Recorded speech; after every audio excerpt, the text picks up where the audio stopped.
नमस्कार दोस्तों, आज हमारी कहानी का शीर्षक है रिश्तों की डोर। एक बार एक पिता और पुत्र पतंगबाजी उत्सव में गए। रंग बिरंगी पतंगों से भरे आसमान को देखकर बेटा बहुत खुश हो गया। उसने अपने पिता से पतंग और धागे का रोल खरीदने की जिद करने लगा ताकि वह भी पतंग उड़ा सके।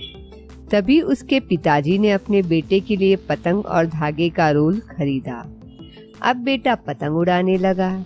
जल्द ही उसकी पतंग आसमान में ऊपर ऊंचाई पर पहुंच गई। थोड़ी देर बाद बेटे ने कहा, पिताजी, ऐसा लगता है कि धागा और ऊंची उड़ान भरने से पतंग को रोक रहा है। अगर हम इसके धागे को तोड़ते हैं तो यह पतंग उससे भी ऊंची उड़ान भरेगी। क्या हम इसे तोड़ सकते हैं?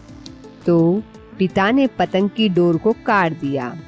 डोर काटने के बाद पतंग और ऊंची जाने लगी, जिसे देख कर बेटा बहुत खुश हुआ। लेकिन कुछ देर बाद पतंग धीरे धीरे नीचे आने लगी और जल्द ही एक घर की छत पर जा गिरी। बेटा यह देखकर हैरान रह गया। उसने अपने पिता से पूछा, पिताजी, मैंने सोचा कि धागा काटने के बाद पतंग स्वतंत्र रूप से और ऊंची उड़ान भर सकेगी, लेकिन यह तो नीचे गिर गई।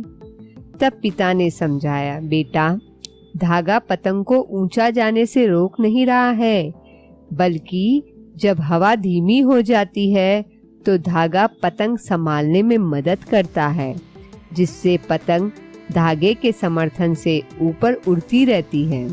तब बेटे को अपनी गलती का एहसास हुआ। साथियों, कभी कभी हमें भी ऐसा लगता है कि हम अपने जीवन में नई ऊंचाइयों तक पहुंच सकते हैं यदि हम अपने परिवार, अपने घर के साथ बंधे हुए न होते थे। लेकिन हम यह महसूस करने में विफल रहते हैं कि हमारा परिवार, हमारे प्रियजन हमारे जीवन के कठिन समय को उनके सहारे जीने में मदद करते हैं और हमें अपने जीवन में ऊंचाई तक पहुंचाने के लिए प्रोत्साहित करते हैं। वे हमें पकड़ नहीं रहे हैं, बल्कि हमारा समर्थन कर रहे हैं।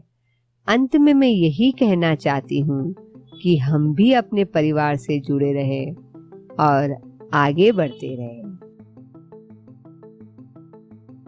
अगर आपको यह कहानी अच्छी लगी हो तो आपसे विनम्र निवेदन है कि आप इस वीडियो को लाइक और हमारे चैनल को सब्सक्राइब जरूर करें तथा कमेंट के द्वारा अपने विचार हमसे व्यक्त कीजिए, क्योंकि आपका सहयोग ही हमें ऐसी और प्रेरणादायक कहानियाँ आपके सामने प्रस्तुत करने के लिए प्रोत्साहित करेगा।